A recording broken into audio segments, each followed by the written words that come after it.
ನಮಸ್ತೆ, ನಾನು ನಿಮ್ಮ ಸುನಿಲ್ ಸರ್. ಓಕೆ, ನಿನ್ನೆ ಏನಂತಂದ್ರೆ ಆಪ್ರೇಷನ್ ಫ್ಲಡ್ ಬಗ್ಗೆ ಡಿಸ್ಕಷನ್ ಮಾಡ್ತಿದ್ದೀವಿ. ಹಾಲಿನ ಕ್ರಾಂತಿ ಕುರಿತು. ಇದನ್ನು ಏನಂತಂದ್ರೆ ಆಪ್ರೇಷನ್ ಫ್ಲಡ್ ಅಂತೇಳಿ ಕರೀತಾರೆ, ಶ್ವೇತ ಕ್ರಾಂತಿ ಅಂತ ಕರೀತಾರೆ ಅಂತೇಳಿ ನಿನ್ನೆ ನೋಡಿದ್ದೀವಿ. ಅದರಲ್ಲಿ ಏನಂತಂದ್ರೆ ಮುಂದುವರೆದ ಭಾಗ ಇವತ್ತೇನಂತಂದ್ರೆ ಅಮೂಲ್ ಬಗ್ಗೆ ಮಾತಾಡಬೇಕು. ಅಮೂಲ್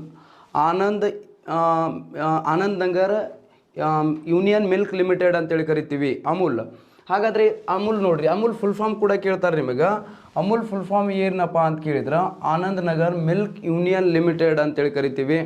ಓಕೆ, ಹಾಗಾದ್ರೆ ಇದು ಯಾವಾಗ ಸ್ಥಾಪನೆ ಆಯಿತು ರೀ ಅಮೂಲ್ ಅಂತ ಕೇಳ್ತಾರೆ ನಿಮಗೆ. ಅಮೂಲ್ ಸ್ಥಾಪನೆ ಆಗಿದ್ದು 1946 ಏನಂತಂದ್ರೆ ಬ್ರಿಟಿಷರ ಅವಧಿಯಲ್ಲಿ ಇದು ಸ್ಥಾಪನೆ ಮಾಡಿದರು. ಬಟ್ ಏನಂತಂದ್ರೆ ಈ 1946 ಅಮೂಲ್ ಸ್ಥಾಪನೆ ಆದಾಗ ಲಾರ್ಡ್ ವೆವೆಲ್ ಅಂತೇಳಿ ವೈಸ್ರಾಯರಿರ್ತಾರೆ. ಲಾರ್ಡ್ ವೆವೆಲ್ ಅಂತೇಳಿ ವೈಸ್ರಾಯರಿರ್ತಾರೆ. ವೆವೆಲ್, ಓಕೆ, ಲಾರ್ಡ್ ವೆವೆಲ್ ಅವ್ರು ಏನಿದ್ರು ಬ್ರಿಟಿಷ್ ವೈಸ್ರಾಯರಿದ್ರು. ಆ ಸಂದರ್ಭದಲ್ಲಿ ಏನಂತಂದ್ರೆ ಈ ಅಮೂಲನ್ನು ಸ್ಥಾಪನೆ ಮಾಡಿದ್ರು. ಬಟ್ ಬ್ರಿಟಿಷರು ಸ್ಥಾಪನೆ ಮಾಡಂಗಿಲ್ಲ ಇದನ್ನು.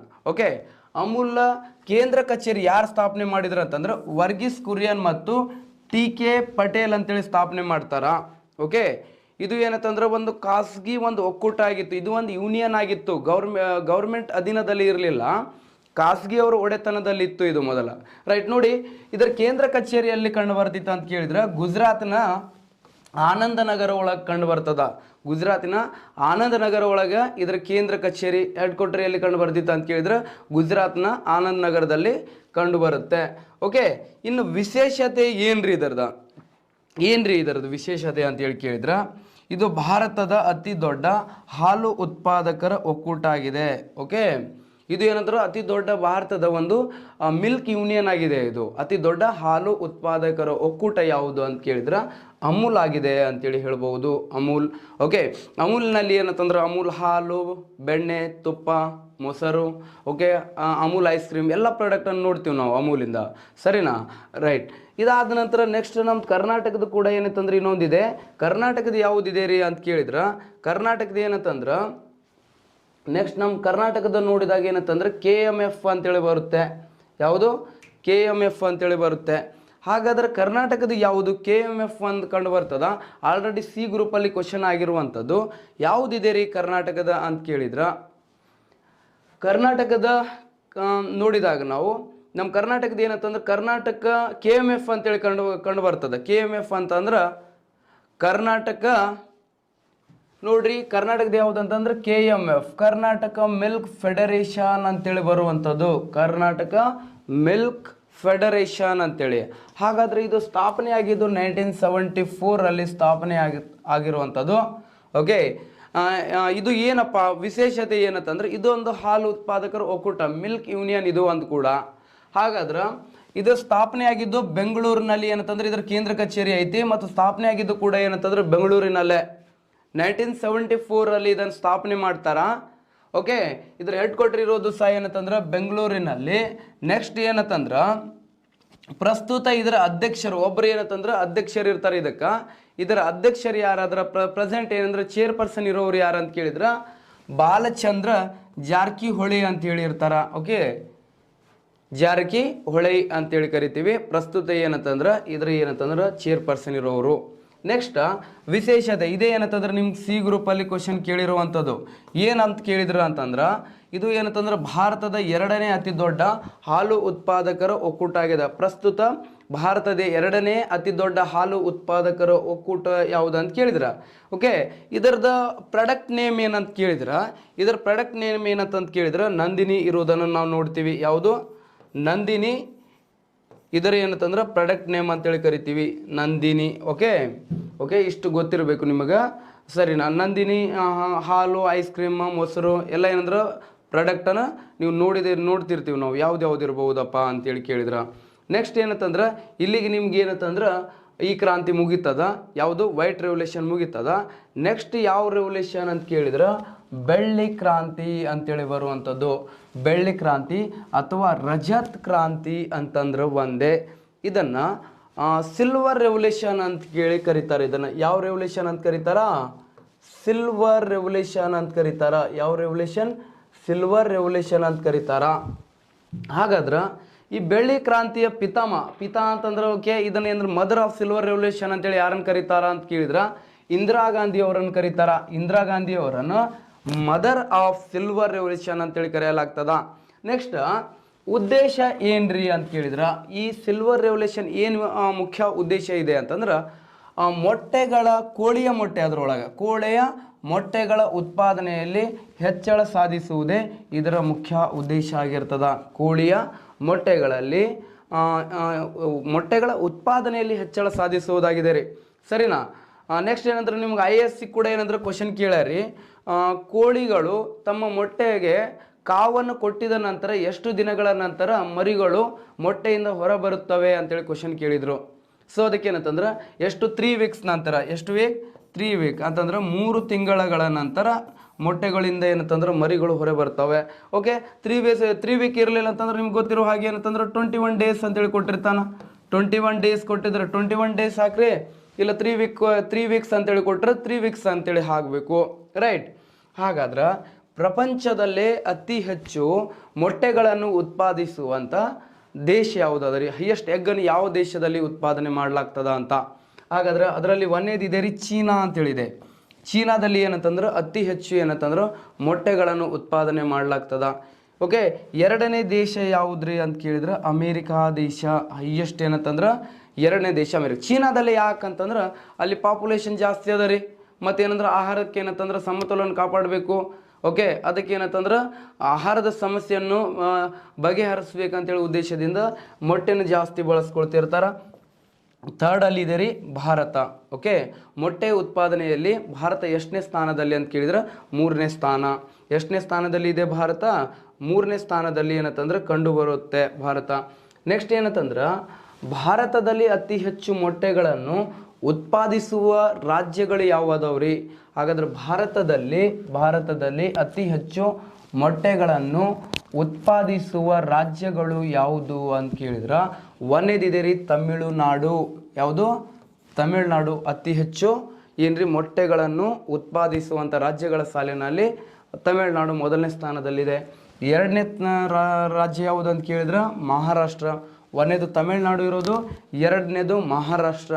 ಅದೇ ಥರ ಮೂರನೇದಿದೆ ರೀ ಕೇರಳ, ನಾಲ್ಕನೇದಿದೆ ರೀ ಛತ್ತೀಸ್ಗಢ, ಐದನೇದಿದೆ ರೀ ವೆಸ್ಟ್ ಬೆಂಗಾಲ. ಹಾಗಾದ್ರೆ ಈ ಮೊಟ್ಟೆಯ ಉತ್ಪಾದನೆಯಲ್ಲಿ ನಮ್ಮ ಕರ್ನಾಟಕದ ಎಷ್ಟನೇ ಸ್ಥಾನದಲ್ಲಿದೆ, ಎಷ್ಟನೇ ಪ್ಲೇಸಲ್ಲಿ ಇದೆ ರೀ ನಮ್ಮ ಕರ್ನಾಟಕ ಅಂತ ಕೇಳಿದ್ರೆ ಕರ್ನಾಟಕ ಏನಂದರೆ 8ನೇ ಸ್ಥಾನದಲ್ಲಿದೆ ರೀ. ಮೊಟ್ಟೆಗಳ ಉತ್ಪಾದನೆಯಲ್ಲಿ ಕರ್ನಾಟಕ ಎಷ್ಟನೇ ಸ್ಥಾನದಲ್ಲಿದೆ ಅಂತ ಕೇಳಿದ್ರೆ 8ನೇ ಸ್ಥಾನದಲ್ಲಿ ಇರೋದನ್ನು ನಾವೇನು ಮಾಡ್ತೀವಿ ನೋಡ್ತೀವಿ. ಓಕೆ, ಮೊಟ್ಟೆಯ ಉತ್ಪಾದನೆಯಲ್ಲಿ ಏನಂತಂದ್ರೆ ಕರ್ನಾಟಕ ಎಷ್ಟನೇ ಸ್ಥಾನದಲ್ಲಿದೆ ಅಂತ ಕೇಳಿದ್ರೆ ಕರ್ನಾಟಕ 8ನೇ ಸ್ಥಾನದಲ್ಲಿ ಕಂಡು ಬರುತ್ತದೆ. ಹಾಗಾದ್ರೆ ನೋಡ್ರಿ ಕರ್ನಾಟಕ ಎಲ್ಲಿ ಯಾವ ಪ್ಲೇಸಲ್ಲಿ ನೋಡ್ರಿ ಆಲ್ರೆಡಿ ಏನಂದ್ರೆ ಮೊಟ್ಟೆ ಉತ್ಪಾದನೆಯಲ್ಲಿ ಕರ್ನಾಟಕ 8ನೇ ಸ್ಥಾನದಲ್ಲಿ ಇರೋದನ್ನು ನಾವು ನೋಡ್ತೀವಿ. ಅದೇ ಥರ ಏನಂತಂದ್ರೆ ನೆಕ್ಸ್ಟ್ ನಿಮ್ಮ ರೆವಲ್ಯೂಷನ್ ಬರೋದು ಬೆಳ್ಳಿ ನಾರಿನ ಕ್ರಾಂತಿ ರೀ. ಯಾವ ನಾರಿನ ಕ್ರಾಂತಿ? ಬೆಳ್ಳಿಯ ನಾರಿನ ಕ್ರಾಂತಿ. ಸಿಲ್ವರ್ ಫೈಬರ್ ರೆವಲ್ಯೂಷನ್ ಅಂತ ಕರಿತೀವಿ ಇದನ್ನು. ಯಾವ ರೆವಲ್ಯೂಷನ್? ಸಿಲ್ವರ್ ಫೈಬರ್ ರೆವಲ್ಯೂಷನ್ ಅಂತ ಕರೀತಾರ. ಸಿಲ್ವರ್ ಫೈಬರ್ ರೆವಲ್ಯೂಷನ್ ಅಂತ ಕರೀತಾರ, ಬೆಳ್ಳಿ ನಾರಿನ ಕ್ರಾಂತಿ. ಹಾಗಾದ್ರೆ ಬೆಳ್ಳಿಯ ನಾರಿನ ಕ್ರಾಂತಿ ಪಿತಾಮಹ ಯಾರು ಇಲ್ಲ. Father of silver fibre revolution ಯಾರು ಅಂತ ಕೇಳಿದ್ರೆ ಯಾರೂ ಇಲ್ಲ. ಕೆಲವೊಂದು ಕ್ರಾಂತಿಗಳಿಗೆ ಏನಂತಂದ್ರೆ ಪಿತಾಮಹ ಇದ್ದಿದ್ದನ್ನು ಹೇಳ್ತೀವಿ, ಇನ್ನು ಕೆಲವೊಂದಕ್ಕೆ ಏನಂತಂದ್ರೆ ಇರಲಾರ್ದಕ್ಕೆ ಏನಂತಂದ್ರೆ ಇರೋದಿಲ್ಲ. ಸರಿನಾ? ರೈಟ್. ಹಾಗಾದ್ರೆ ಉದ್ದೇಶ ಏನಪ್ಪ ಅಂತ ಕೇಳಿದ್ರೆ ಹತ್ತಿಯ ಉತ್ಪಾದನೆಯಲ್ಲಿ ಹೆಚ್ಚಳ ಸಾಧಿಸುವುದು ಇದರ ಮುಖ್ಯ ಉದ್ದೇಶ ಆಗಿರ್ತದ. ಹತ್ತಿಯ ಓಕೆ ಹೈಯೆಸ್ಟ್ ಕಾಟನನ್ನು ಯಾವ ದೇಶ ಉತ್ಪಾದನೆ ಮಾಡ್ತೈತಿ ಮತ್ತೇನಂದ್ರೆ ಕರ್ನಾಟಕದಲ್ಲಿ ಎಲ್ಲಿ, ಭಾರತದಲ್ಲಿ ಎಲ್ಲಿ ಅಂತ ನೋಡೋಣ. ಹತ್ತಿಯ ಉತ್ಪಾದನೆಯಲ್ಲಿ ಹೆಚ್ಚಳ ಸಾಧಿಸುವುದೇ ಈ ಕ್ರಾಂತಿಯ ಮುಖ್ಯ ಉದ್ದೇಶ ಆಗಿರ್ತದ. ಯಾವ ಕ್ರಾಂತಿಯ ಮುಖ್ಯ ಉದ್ದೇಶ ಆಗಿರ್ತದ? ಈ ಕ್ರಾಂತಿಯ ಮುಖ್ಯ ಉದ್ದೇಶ ಆಗಿರ್ತದ. ನೋಡ್ರಿ, ಪ್ರಪಂಚದಲ್ಲಿ ಅತಿ ಹೆಚ್ಚು ಹತ್ತಿಯನ್ನು ಬೆಳೆಯುವ ದೇಶಗಳನ್ನು ನೋಡಿದಾಗ ಹಾಗಾದ್ರೆ ಮೊದಲನೇ ಸ್ಥಾನದಲ್ಲಿ ಯಾವುದಿದೆ ರೀ? ಹತ್ತಿಯನ್ನು ಬೆಳೆಯುವಂಥ ದೇಶಗಳ ಸಾಲಿನಲ್ಲಿ ಮೊದಲನೇ ಸ್ಥಾನದಲ್ಲಿರುವಂಥ ದೇಶ ಯಾವುದು ಅಂತ ಕೇಳಿದ್ರೆ ಚೀನಾ ರೀ. ಪ್ರಪಂಚದಲ್ಲೇ ಅತಿ ಹೆಚ್ಚು ಹತ್ತಿಯನ್ನು ಬೆಳೆಯುವ ದೇಶಗಳು ಅಥವಾ ಉತ್ಪಾದಿಸುವ ದೇಶಗಳು ಯಾವುದು ಅಂತ ಕೇಳಿದ್ರೆ ಒಂದೇದಿದೆ ರೀ ಚೀನಾ ಒಳಗೆ ಏನಂದ್ರೆ ಹೈಯೆಸ್ಟ್ ಏನಂದ್ರೆ ನಾವು ಹತ್ತಿಯನ್ನು ನೋಡ್ತೀವಿ. ಅದೇ ಥರ ಏನಂತಂದ್ರೆ ಭಾರತ 2ನೇ ಸ್ಥಾನದಲ್ಲಿದೆ. ಭಾರತ 3ನೇ ಸ್ಥಾನದಲ್ಲಿದೆ ರೀ ಅಮೇರಿಕಾ, ಮತ್ತು 4ನೇ ಸ್ಥಾನದಲ್ಲಿದೆ ಬ್ರೆಜಿಲ್. ಇವು ಟಾಪ್ 4 ಕಂಟ್ರೀಸ್ ಇವು ಯಾವುದು ಕಾಟನ್ ಪ್ರೊಡಕ್ಷನ್ ಮಾಡುವಂಥ ದೇಶಗಳಲ್ಲಿ, ಸರಿನಾ? ಯಾವುದ್ಯಾವುದು? ಚೀನಾ, ಭಾರತ, ಅಮೇರಿಕಾ ಮತ್ತೇನಂದ್ರೆ ಬ್ರೆಜಿಲ್. ಅದೇ ಥರ ಭಾರತದಲ್ಲಿ ಅತಿ ಹೆಚ್ಚು ಯಾವುದ್ರಿ ಅಂತೇಳಿ ಕೇಳಿದಾಗ, ಭಾರತದಲ್ಲಿ ಅತಿ ಹೆಚ್ಚು ಹಾಲನ್ನು ಉತ್ಪಾದಿಸುವ ಹತ್ತಿಯನ್ನು ಉತ್ಪಾದಿಸುವ ರಾಜ್ಯಗಳ ಸಾಲಿನಲ್ಲಿ ಏನಂತಂದ್ರೆ 1ನೇ ಸ್ಥಾನದಲ್ಲಿದೆ ರೀ ಗುಜರಾತ. 1ನೇ ಸ್ಥಾನದಲ್ಲಿದೆ ಗುಜರಾತ್. ನೋಡ್ರಿ, ಹತ್ತಿಯನ್ನು ಬೆಳೆಯಲು ಯೋಗ್ಯವಿರುವಂಥ ಭೂಮಿ ಎಲ್ಲಿ ಐತೆ ಅಂತ ಕೇಳಿದ್ರು. ನೋಡ್ರಿ, ಹೈಯೆಸ್ಟ್ ಎಲ್ಲಿ ಅಂತೇಳಿ ಕೇಳಿದ್ರೆ ಗುಜರಾತ್ನಲ್ಲಿ ಕಂಡು ಬರುತ್ತೆ. ಓಕೆ, ಇಳುವರಿ ಜಾಸ್ತಿಯಲ್ಲಿ. ಓಕೆ, ಎಲ್ಲಿ? ಗುಜರಾತಲ್ಲಿ ಕಂಡು ಬರ್ತದ. ಅದನ್ನು ಬಿಟ್ಟರೆ ಏನಂತಂದ್ರೆ ಮಹಾರಾಷ್ಟ್ರ ಒಳಗೆ ಏನಂತಂದ್ರೆ ಹತ್ತಿ ಬೆಳೆಯಲು ಏನಂತಂದ್ರೆ ಯೋಗ್ಯವಾಗಿರುವಂಥ ಅತಿ ಹೆಚ್ಚು ಭೂಮಿ ಇರೋದನ್ನು ನಾವು ನೋಡ್ತೀವಿ. ಎಲ್ಲಿ? ಮಹಾರಾಷ್ಟ್ರ ಒಳಗೆ ಕಂಡು ಬರ್ತದ ಅತಿ ಹೆಚ್ಚು ಭೂಮಿ. ಓಕೆ, ನೆಕ್ಸ್ಟ್ ಏನಂತಂದ್ರೆ ತೆಲಂಗಾಣ. ಆಂಧ್ರ ಪ್ರದೇಶ ಮತ್ತು ತೆಲಂಗಾಣ 2014 ಜೂನ್ 2ರವರೆಗೆ ಒಂದೇ ಆಗಿತ್ತಲ್ಲ. ಅವಾಗ ಏನಂತಂದ್ರೆ ತೆಲಂಗಾಣ ಮಹಾರಾಷ್ಟ್ರ ಏನಂತಂದ್ರೆ 2ನೇ ಸ್ಥಾನದಲ್ಲಿ ಇತ್ತವು. ನೆಕ್ಸ್ಟ್ ಡಿವೈಡ್ ಆಗಿದ ನಂತರ ಏನಂತಂದ್ರೆ ತೆಲಂಗಾಣ 3ನೇ ಸ್ಥಾನಕ್ಕೆ ಬಂದೈತಿ. ನೆಕ್ಸ್ಟ್ 4ನೇ ಸ್ಥಾನದಲ್ಲಿ ಕರ್ನಾಟಕ ಇದೆ. 5ನೇ ಸ್ಥಾನದಲ್ಲಿ ಯಾವುದಿದೆ ಅಂತಂದ್ರೆ ಆಂಧ್ರ ಪ್ರದೇಶ ಅಂತೇಳಿ ನೋಡ್ತೀವಿ. ಓಕೆ, ಯಾವುದರ ಉತ್ಪಾದನೆಯಲ್ಲಿ ಅಂತ ಕೇಳಿದ್ರೆ ಹತ್ತಿಯ ಉತ್ಪಾದನೆಯಲ್ಲಿ ಅಂತಂದ್ರೆ ಟಾಪಲ್ಲಿ ಇರುವಂಥ ಏನಂತಂದ್ರೆ ರಾಜ್ಯಗಳು ಅಂತೇಳಿ ಕರಿತೀವಿ. ನೆಕ್ಸ್ಟ್, ಹತ್ತಿ ಬೆಳೆಯಲು ಯೋಗ್ಯವಾದ ಮಣ್ಣು ಯಾವುದು ಮಣ್ಣು ಅಂತ ಕೇಳಿದ್ರೆ, ಹತ್ತಿ ಬೆಳೆಯಲು ಯೋಗ್ಯವಾದ ಮಣ್ಣು ಯಾವುದಂದ್ರೆ ಕಪ್ಪು ಮಣ್ಣು. ಕಪ್ಪು ಮಣ್ಣು ಅಂತಂದ್ರೆ ಒಂದೇ, ಅದನ್ನು ರೆಗಾರ್ ಮಣ್ಣು ಅಂತೇಳಿ ಕರೀತಾರ, ಮತ್ತು ಎರೆ ಮಣ್ಣು ಅಂತೇಳಿ ಕೂಡ ಕರೀತಾರ. ಎರೆ ಮಣ್ಣು ಅಂತರೋದು ಒಂದೇ, ರೆಗಾರ್ ಮಣ್ಣು ಅಂತಂದ್ರೆ ಒಂದೇ. ಓಕೆ, ಅಥವಾ ಏನಂತಂದ್ರೆ ಬ್ಲಾಕ್ ಸಾಯಿಲ್ ಅಂತೇಳಿ ಕರಿತೀವಿ. ಯಾವ ಸಾಯಿಲ್ ಅಂತ ಕರೀತಾರ? ಬ್ಲಾಕ್ ಸಾಯಿಲ್ ಅಂತೇಳಿ ಕರೀತಾರ. ಓಕೆ, ನೆಕ್ಸ್ಟ್ ಅದೇ ಥರ ಕರ್ನಾಟಕದಲ್ಲಿ ಹತ್ತಿ ಹೆಚ್ಚು ಬೆಳೆಯುವ ಜಿಲ್ಲೆ ಯಾವುದು ಅಂತಂದ್ರೆ ಹಾವೇರಿ ಜಿಲ್ಲೆ. ಯಾವ ಜಿಲ್ಲೆ? ಹಾವೇರಿ ಜಿಲ್ಲೆಯಲ್ಲಿ ಕಂಡು ಬರ್ತದ. ನೆಕ್ಸ್ಟ್ ಕರ್ನಾಟಕದಲ್ಲಿ ಅತಿ ಹೆಚ್ಚು ನೋಡ್ರಿ, ಅತಿ ಹೆಚ್ಚು ಏನಂತಂದ್ರೆ ಅತಿ ಹೆಚ್ಚು ಕಪ್ಪು ಮಣ್ಣನ್ನು ಹೊಂದಿರುವಂಥ ಜಿಲ್ಲೆ ಯಾವುದು ಅಂತಂದ್ರೆ ಅದೇ ಜಿಲ್ಲೆ ಹಾವೇರಿ ಜಿಲ್ಲೆ. ಹಾವೇರಿ ಜಿಲ್ಲೆಯಲ್ಲಿ ಅತಿ ಹೆಚ್ಚು ಕಪ್ಪು ಮಣ್ಣನ್ನು ನಾವು ನೋಡ್ತೀವಿ. ಓಕೆ, ಕರ್ನಾಟಕದಲ್ಲಿ. ಆದ ಕಾರಣ ಹಾವೇರಿ ಜಿಲ್ಲೆಯಲ್ಲಿ ಏನಪ್ಪ ಅಂತ ಕೇಳಿದ್ರೆ ಅತಿ ಹೆಚ್ಚು ಹತ್ತಿಯನ್ನು ಬೆಳೆಯಲಾಗ್ತದ. ಮತ್ತು ಅದನ್ನು ಬಿಟ್ಟರೆ 2ನೆಯ ಜಿಲ್ಲೆ ಯಾವುದು ಅತಿ ಹೆಚ್ಚು ಅಂಥೇಳಿ ಕೇಳಿದಾಗ, 2ನೇದು ಯಾವುದು ಅಂತಂದ್ರೆ ಗದಗ ಜಿಲ್ಲೆ ನೋಡ್ತೀವಿ ನಾವು, ಗದಗ. ಅದಾದ ನಂತರ ಧಾರವಾಡ. ನೆಕ್ಸ್ಟ್ ಏನಂತಂದ್ರೆ ದಾವಣಗೆರೆ. ನೆಕ್ಸ್ಟ್ ಏನಂತಂದ್ರೆ ಚಿತ್ರದುರ್ಗ. ಇವು ಟಾಪಲ್ಲಿರುವಂಥ ಜಿಲ್ಲೆಗಳು. ನೆಕ್ಸ್ಟ್ ನಿಮಗೆ ಕೇಳ್ತಾರೆ, ಏನು ಕ್ವಶನ್ ಕೇಳ್ತಾರೆ ಅಂತಂದ್ರೆ, ಕರ್ನಾಟಕದ ಮ್ಯಾಂಚೆಸ್ಟರ್ ಅಂತೇಳಿ ಯಾವುದನ್ನು ಕರೀತಾರೆ? ಮ್ಯಾಂಚೆಸ್ಟರ್ ಅಂತಂದ್ರೆ ಏನಪ್ಪ ಅಂದ್ರೆ ಹತ್ತಿ ಎಲ್ಲ ಏನಂತಂದ್ರೆ ಅತಿ ದೊಡ್ಡ ಹತ್ತಿ ಮಾರ್ಕೆಟ್ ಅಂತೇಳಿ ಕರಿತೀವಿ. ಓಕೆ, ಕರ್ನಾಟಕದ ಮ್ಯಾಂಚೆಸ್ಟರ್ ಅಂತೇಳಿ ಯಾವುದನ್ನು ಕರೀತಾರೆ ಅಂತಂದ್ರೆ ದಾವಣಗೆರೆಯನ್ನು ಕರೀತಾರ. ಅದು ಇವು ನಿಮಗೆಲ್ಲರೂ ಗೊತ್ತಿರುವಂಥ ಸಿಲ್ಲಿ ಆನ್ಸರ್ ಇವೆಲ್ಲ ಗೊತ್ತಿರ್ತದೆ ಕ್ವಶನ್ ಇವೆಲ್ಲ. ಓಕೆ, ಭಾರತದ ಮ್ಯಾಂಚೆಸ್ಟರ್ ಯಾವುದು ಅಂತ ಕೇಳಿದ್ರೆ ಮುಂಬೈ ಅಂತೇಳಿ ಹಾಕ್ತೀರಿ, ಸರಿನಾ? ಮತ್ತೇನು ದಕ್ಷಿಣ ಭಾರತದ ಮ್ಯಾಂಚೆಸ್ಟರ್ ಯಾವುದು ಅಂತಂದ್ರೆ ಕೊಯಮತ್ತೂರು ಅಂತ.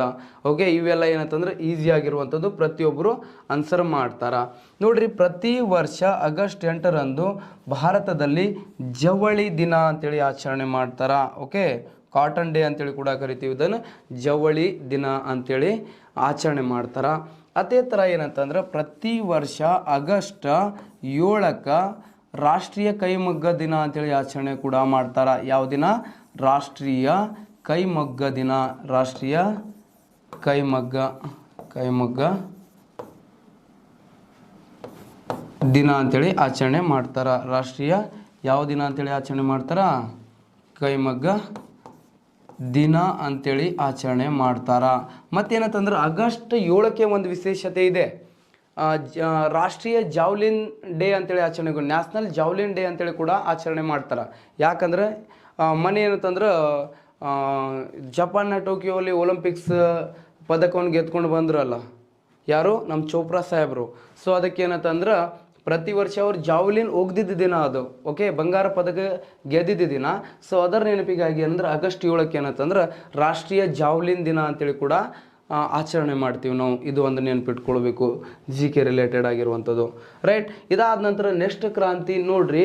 ಇದಾದ ನಂತರ ನೆಕ್ಸ್ಟ್ ನಿಮಗೆ ಕ್ರಾಂತಿ ಬರೋದು ಯಾವುದು ಅಂತ ಕೇಳಿದ್ರೆ ಸುವರ್ಣ ಕ್ರಾಂತಿ. ಸುವರ್ಣ ಕ್ರಾಂತಿ ಅಂತಂದ್ರೆ ಗೋಲ್ಡನ್ ರೆವಲ್ಯೂಷನ್ ಅಂತ ಕರಿತೀವಿ ಇದನ್ನ. ಯಾವ ರೆವಲ್ಯೂಷನ್? ಗೋಲ್ಡನ್ ರೆವಲ್ಯೂಷನ್ ಅಂತ ಕರೀತಾರ. ಗೋಲ್ಡನ್ ರೆವಲ್ಯೂಷನ್ ಅಂತ ಕರಿತೀವಿ. ಸುವರ್ಣ ಕ್ರಾಂತಿ ಗೋಲ್ಡನ್ ರೆವಲ್ಯೂಷನ್ ಅಂತ ಕರೀತಾರ. ಓಕೆ, ಆ golden revolution, who is father of golden revolution ಅಂತೇಳಿ ಕೇಳ್ಯಾರ್ರಿ ಇದನ್ನ.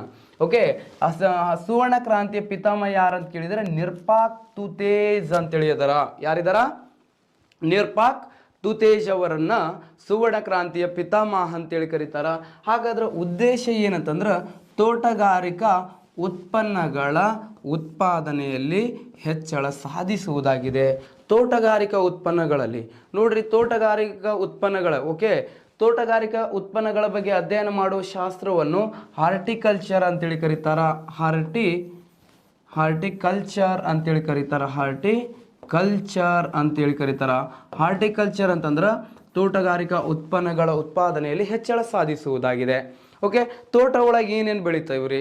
ಕಾಫಿ ಬೆಳಿತೀವಿ, ಟೀ ಬೆಳಿತೀವಿ, ಹೂಗಳು ಅಂದ್ರೆ ಫ್ರೂಟ್ಸ್ ಆಗಿರ್ಬೋದು, ಫ್ಲವರ್ಸ್ ಆಗಿರ್ಬೋದು ಅಂದ್ರೆ ಹೂಗಳು ಆಗಿರ್ಬೋದು. ನೆಕ್ಸ್ಟ್ ಏನಂದ್ರೆ ತೆಂಗು ಆಗಿರ್ಬೋದು. ಇವೆಲ್ಲ ಏನಂತಂದ್ರೆ ತರಕಾರಿಗಳು ಆಗಿರ್ಬೋದು, ಅಂದ್ರೆ ವೆಜಿಟೇಬಲ್ಸ್ಗಳಾಗಿರ್ಬೋದು. ಇವೆಲ್ಲ ಏನಂತಂದ್ರೆ ನಾವು ತೋಟಗಳಲ್ಲಿ ಬೆಳೆಯುವಂಥ ಏನಂತಂದ್ರೆ ಬೆಳೆಗಳು ಅಂತೇಳಿ ಕರಿತೀವಿ. ತೋಟಗಾರಿಕಾ ಉತ್ಪನ್ನಗಳ ಉತ್ಪಾದನೆಯಲ್ಲಿ ಹೆಚ್ಚಳ ಸಾಧಿಸುವುದೇ ಈ ಕ್ರಾಂತಿಯ ಮುಖ್ಯ ಉದ್ದೇಶ ಆಗಿರ್ತದ. ಯಾವ ಕ್ರಾಂತಿಯ? ಸುವರ್ಣ ಕ್ರಾಂತಿಯ ಮುಖ್ಯ ಉದ್ದೇಶ. ನೋಡ್ರಿ, ಹೈಯೆಸ್ಟ್ ಹಣ್ಣುಗಳ ಬಗ್ಗೆ ನಿಮಗೆ ಗೊತ್ತಿರಬೇಕು. ಯಾವ ಹಣ್ಣುಗಳನ್ನು ಎಲ್ಲಿ ಅಂತ ನೋಡ್ರಿ. ಮಾವಿನ ಹಣ್ಣು, ಪ್ರಪಂಚದಲ್ಲಿ ಅತಿ ಹೆಚ್ಚು ಮಾವಿನ ಹಣ್ಣನ್ನು ಬೆಳೆಯುವಂಥ ಅಥವಾ ಉತ್ಪಾದಿಸುವಂಥ ದೇಶಗಳ ಸಾಲಿನಲ್ಲಿ ನಮ್ಮ ಭಾರತ ಮೊದಲನೇ ಸ್ಥಾನದಲ್ಲಿದೆ. ಅದೇ ಥರ ಏನಂದ್ರೆ ಬಾಳೆಹಣ್ಣಿನಲ್ಲಿ ಕೂಡ ನಾವು ಮೊದಲ. ನೀವು ಯಾವ್ಯಾವ ಹಣ್ಣುಗಳನ್ನು ತಿಂತೀರಲ್ಲ ಅದನ್ನು ತಿನ್ನುವಾಗ ಏನಂತಂದ್ರೆ ಒಂದ್ಸಲ ಏನಂತಂದ್ರೆ ಎಲ್ಲ ಕೂಡ ಏನಂತಂದ್ರೆ ಮಾಸ್ತರ್ಗಳೇ ಹೇಳಬೇಕು ಅಂತೇನಿಲ್ಲ. ಯಾವ್ಯಾವ ಫ್ರೂಟ್ಸ್ ತಿಂತೀರಲ್ಲ ಅದನ್ನು ತಿನ್ನುವಾಗ ಒಂದ್ಸಲ ಏನಂತಂದ್ರೆ ಗೂಗಲ್ ಒಳಗೆ ಸರ್ಚ್ ಮಾಡಬೇಕು. ಗೂಗಲ್ ಅಂಟಿ ಕೇಳಬೇಕು ಒಂದ್ಸಲ. ಆಂಟಿನೇ ಆಗಿರ್ತಿತ್ತು. ಮತ್ತು 1998 ಸ್ಥಾಪನೆ ಆಗ್ಯದ ಗೂಗಲ್. ಮತ್ತು ಮದುವೆ ಆಗಿ ಎಲ್ಲ ಆಗೈತಿ. ಈಗ ನೀವೇನಂತಂದ್ರೆ ಆಂಟಿ ಅಂತೇಳಿ ಹೇಳಬೇಕು, ಸರಿನಾ? ಅಲ್ಲಿ ಕೇಳಿದರೆ ಎಲ್ಲನೂ ನಿಮಗೆ ಸಿಗುವಂಥದ್ದು, ಸರಿನಾ?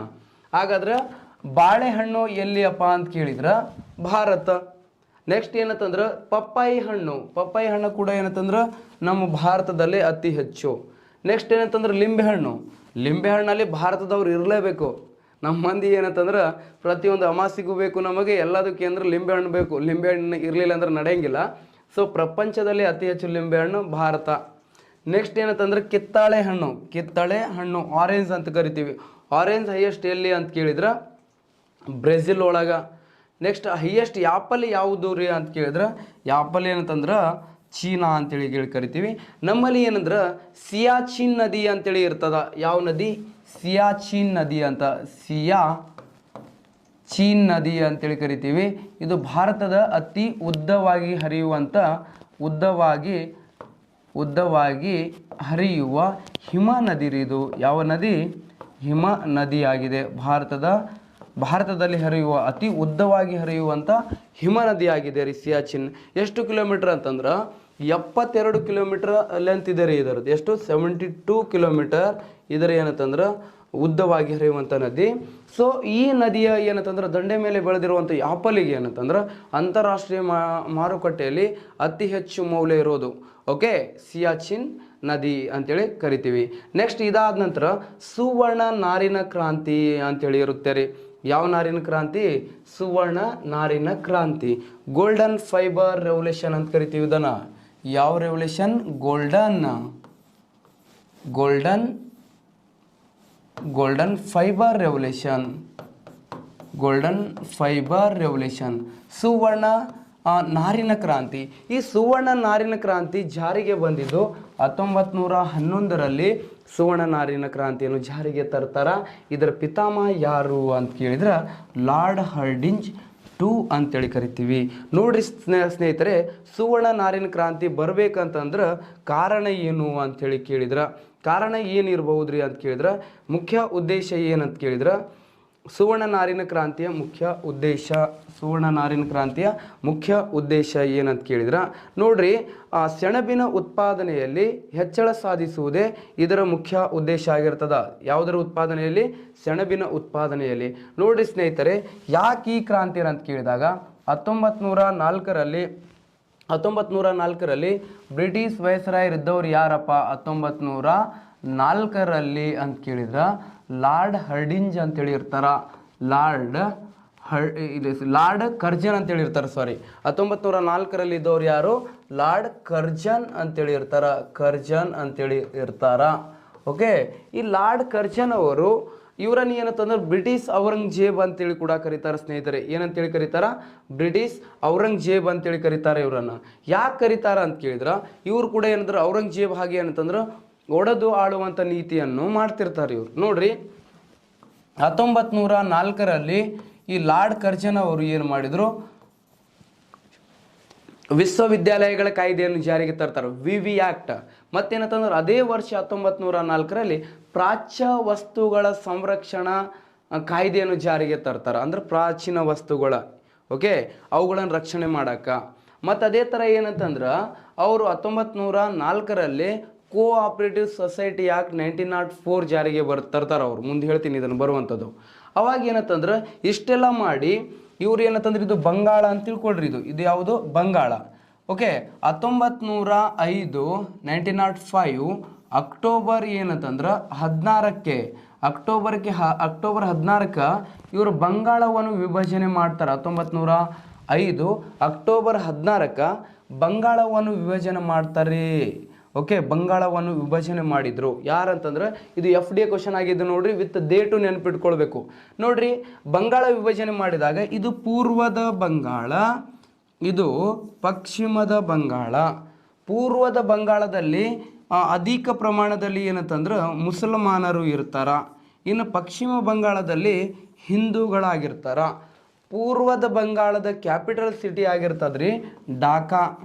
ಓಕೆ, ಪಶ್ಚಿಮ ಬಂಗಾಳದ ಕ್ಯಾಪಿಟಲ್ ಸಿಟಿ ಆಗಿರ್ತದ್ರಿ ಕಲ್ಕತ್ತಾ ಆಗಿರ್ತದ. ಕಲ್ಕತ್ತಾ ಇದು ಅವ್ರದ್ದು ಢಾಕಾ ಆಗಿರ್ತದ. ಓಕೆ, ನೆಕ್ಸ್ಟ್ ಇಲ್ಲಿ ಸೆಣಬನ್ನು ಬೆಳೆಯುವಂಥ ಭೂಮಿ ಇರ್ತದೆ ಇಲ್ಲಿ. ಓಕೆ, ಪೂರ್ವದ ಬಂಗಾಳದಲ್ಲಿ ಭೂಮಿ ಇರ್ತದ.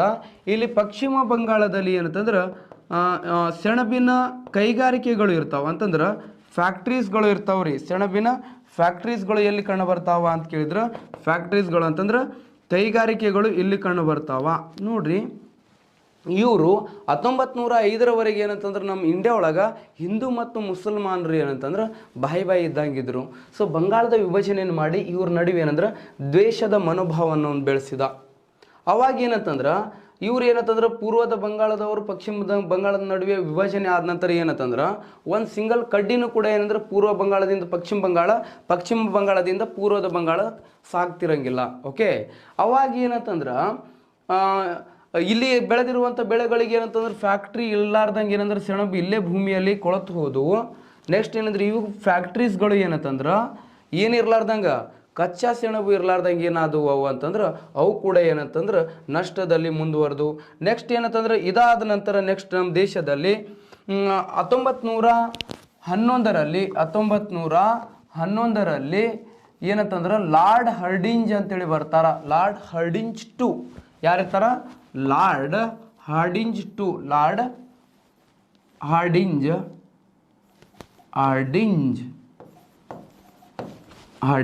ಟು ಅವ್ರು ಏನು ಮಾಡಿದರು? ಟು ಅಥವಾ ಸೆಕೆಂಡ್ ಅವರು ಬಂಗಾಳ ವಿಭಜನೆಯನ್ನು ರದ್ದು ಮಾಡಿದ. 1911ರಲ್ಲಿ ಬಂಗಾಳದ ವಿಭಜನೆಯನ್ನು ರದ್ದು ಮಾಡಿದ.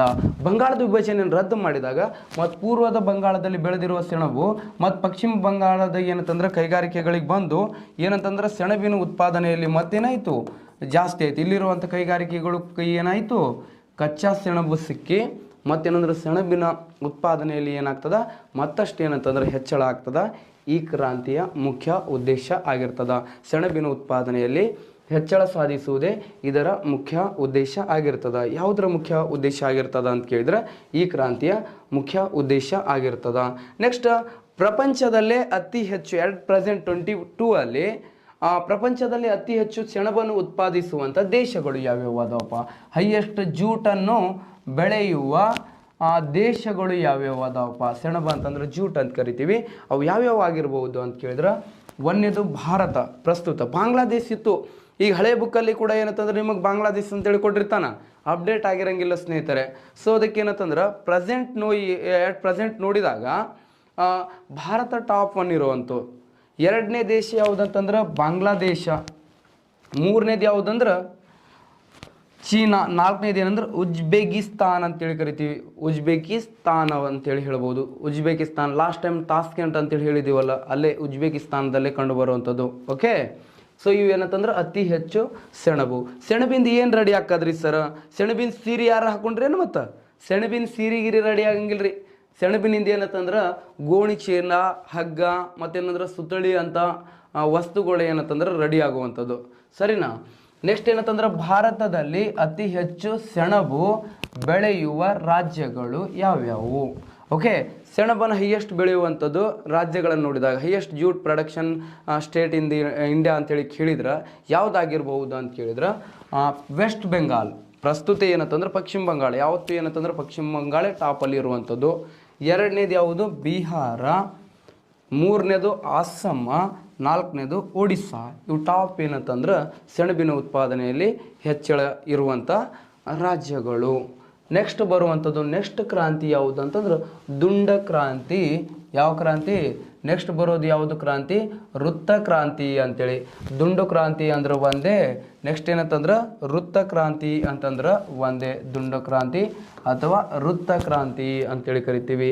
ಇದನ್ನು ರೌಂಡ್ ರೆವಲ್ಯೂಷನ್ ಅಂತ ಕರೀತಾರ. ಈ ಯಾವ ರೆವಲ್ಯೂಷನ್ ಅಂತ ಕರೀತಾರ? ರೌಂಡ್ ರೆವಲ್ಯೂಷನ್ ಅಂತೇಳಿ ಕರೀತಾರ. ಯಾವ ರೆವಲ್ಯೂಷನ್ ಅಂತೇಳಿ ಕರೀತಾರ?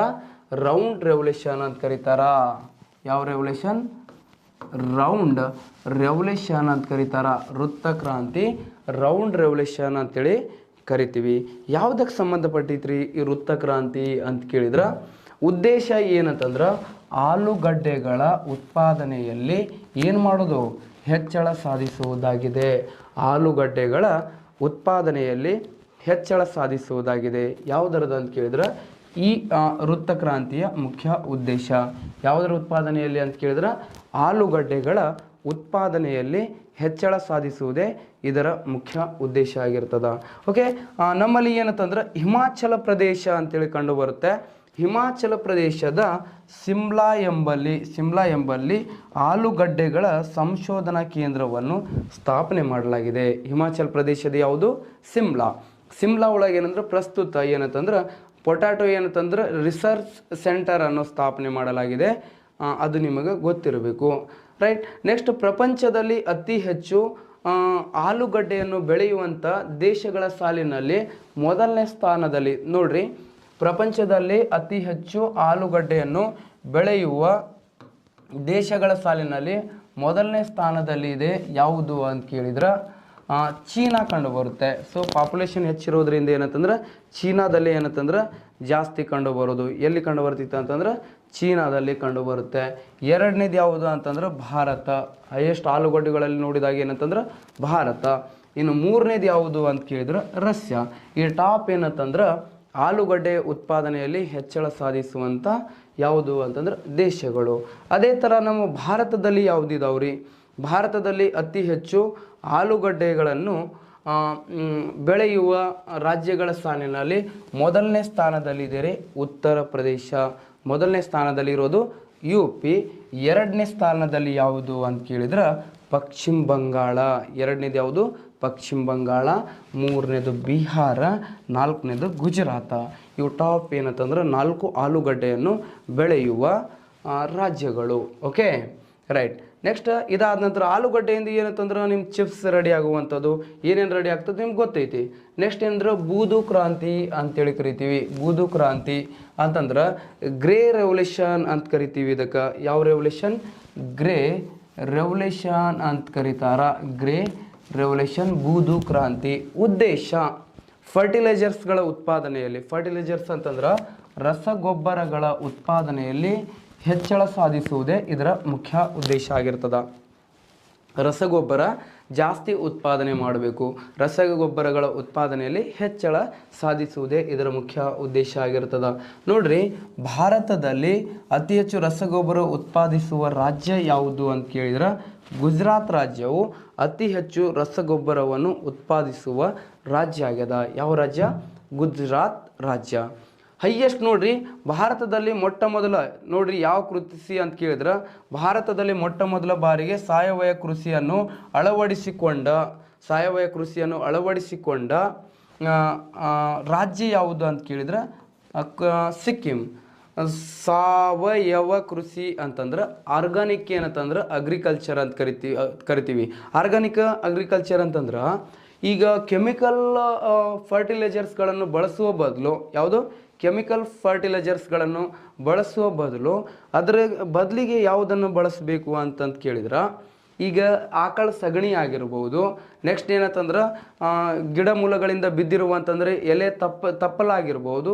ಇವುಗಳನ್ನು ಬಳಸ್ಕೊಂಡು ಏನು ಮಾಡೋದು ಕೃಷಿಯನ್ನೇ ಮಾಡುವುದನ್ನು ಏನಂತ ಕರೀತಾರ, ಯಾವುದು ಅಂತ ಕರೀತಾರ, ಸಾವಯವ ಕೃಷಿ ಅಂತೇಳಿ ಕರೀತಾರ. ಹಾಗಾದ್ರೆ ಈ ಆರ್ಗಾನಿಕ್ ಅಗ್ರಿಕಲ್ಚರನ್ನು ಅಳವಡಿಸಿಕೊಂಡ ಮೊದಲ ಕೇಂದ್ರಾಡಳಿತ ಪ್ರದೇಶ ಯಾವುದು ಅಂತ ಕೇಳಿದ್ರೆ ಲಕ್ಷದ್ವೀಪ ಅಂತೇಳಿ ಕರಿತೀವಿ. ಲಕ್ಷದ್ವೀಪ ಇದು ಏನಂತಂದ್ರೆ ಅರೇಬಿಯನ್ ಸಿ ಒಳಗೆ ಕಂಡು ಬರುವಂಥದ್ದು ಒಂದು ಯೂನಿಯನ್ ಟೆರಿಟರಿ. ಇದರ ಕ್ಯಾಪಿಟಲ್ ಸಿಟಿ ಯಾವುದು ಅಂತಂದ್ರೆ ಕರವತ್ತಿ ಅಂತೇಳಿ ಬರುವಂಥದ್ದು. ಲಕ್ಷದ್ವೀಪದ ಒಂದು ಟೂರಿಸಮ್ ಡಿಪಾರ್ಟ್ಮೆಂಟ್ದು ಒಂದು ಥೀಮ್ ಇದಿರೆ.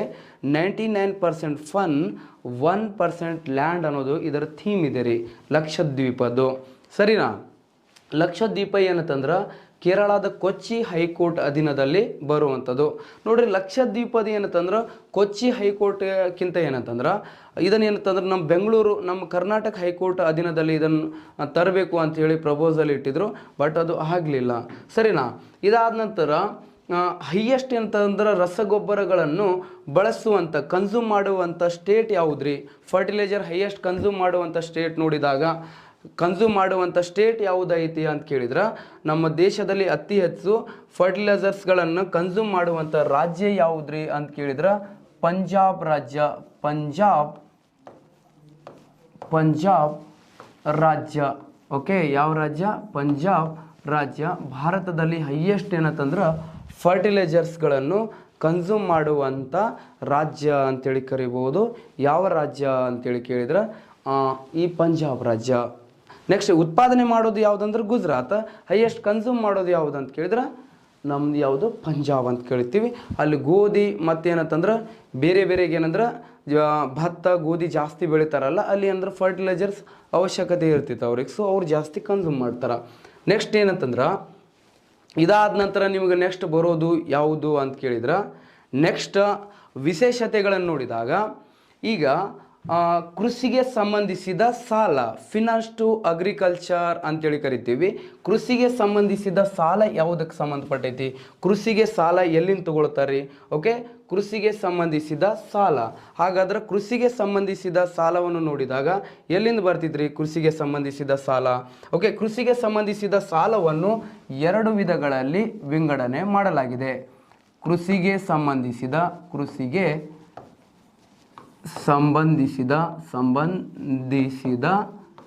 ಸಾಲ. ಓಕೆ, ಫಿನಾನ್ಸ್ ಟು ಅಗ್ರಿಕಲ್ಚರ್ ಅಂತ ಕರಿತೀವಿ. ಕೃಷಿಗೆ ಸಂಬಂಧಿಸಿದ ಸಾಲದಲ್ಲಿ ಎಷ್ಟು ವಿಧಗಳು ಬರ್ತಾವೆ? 2 ವಿಧಗಳು ಬರ್ತಾವೆ. ಫೈನಾನ್ಸ್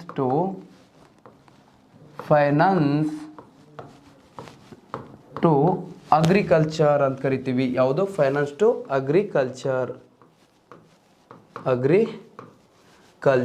ಹಾಗಾದ್ರೆ ಕೃಷಿಗೆ ಸಾಲವನ್ನು ಎಲ್ಲಿಂದ ಕೊಡ್ತಾರ? ಫಿನಾನ್ಸ್ ಟು ಅಗ್ರಿಕಲ್ಚರ್ ನೋಡಿದಾಗ ಎಲ್ಲಿಂದ ಸಾಲ ಕೊಡ್ತಾರ? ಕೃಷಿಗೆ ಸಾಲವನ್ನು ನೋಡಿದಾಗ 2 ವಿಧಗಳಿಂದ ಸಾಲವನ್ನು ಕೊಡಲಾಗ್ತದ.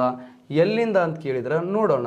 ಕೃಷಿಗೆ ಅಗ್ರಿಕಲ್ಚರ್ಗೆ ಸಂಬಂಧಿಸಿದ ಏನಂತಂದ್ರೆ ಏನು ಸಾಲ ಒಳಗೆ 2 ವಿಧಗಳು ಬರ್ತಾವೆ. ಕೃಷಿಗೆ ಸಂಬಂಧಿಸಿದ ಸಾಲ ಒಂದೇದು ಯಾವುದು ಅಂತಂದ್ರೆ 2 ವಿಧಗಳಿಂದ ಕೊಡಲಾಗ್ತದ. ಒಂದೇದು ಯಾವುದು ಅಂತ ಕೇಳಿದ್ರೆ ಇಂಪಾರ್ಟೆಂಟ್ ಆಗಿರೋ ಸಾಂಸ್ಥಿಕ ಮೂಲ. ಎರಡನೇದು ಯಾವುದು ಅಂತ ಕೇಳಿದ್ರೆ ಸಾಂಸ್ಥಿಕೇತರ ಮೂಲ ಅಂತೇಳಿ ಬರ್ತದ. ಯಾವುದು? ಸಾಂಸ್ಥಿಕ. ಮತ್ತಿನ್ನೊಂದು ಯಾವುದು ಅಂತ ಕೇಳಿದ್ರೆ ಸಾಂಸ್ಥಿಕೇತರ ಮೂಲ ಅಂತೇಳಿ ಕರೀತಾರ. ಯಾವುದು ಮೂಲ? ಸಾಂಸ್ಥಿಕ ಮೂಲ ಮತ್ತು ಸಾಂಸ್ಥಿಕೇತರ ಮೂಲ ಅಂತೇಳಿ 2 ವಿಧಗಳು ಬರ್ತಾವೆ. ಇನ್ಸ್ಟಿಟ್ಯೂಷನಲ್ ಸೋರ್ಸಸ್ ಮತ್ತು ಏನಂತಂದ್ರೆ ಇನ್ನೊಂದು ನಾನ್ ಇನ್ಸ್ಟಿಟ್ಯೂಷನಲ್ ಸೋರ್ಸಸ್ ಅಂತೇಳಿ 2 ವಿಧಗಳು ಬರ್ತಾವ. ಓಕೆ, ಒಂದೇದು ಯಾವುದಂದ್ರೆ ಸಾಂಸ್ಥಿಕ ಮೂಲ. ನೋಡ್ರಿ, ಈಗ ಯಾವುದು? ಸಾಂಸ್ಥಿಕ ಮೂಲ ಅಂತೇಳಿ ಬರ್ತದ. ಸಾಂಸ್ಥಿಕ ಮೂಲ. ಓಕೆ, ಇನ್ಸ್ಟಿಟ್ಯೂಷನಲ್ ಸೋರ್ಸಸ್ ಅಂತ ಕರಿತೀವಿ ಇದನ್ನ. ಇನ್ಸ್ಟಿಟ್ಯೂಷನಲ್ ಸೋರ್ಸ್ ಅಂತ ಕರಿತೀವಿ. Okay,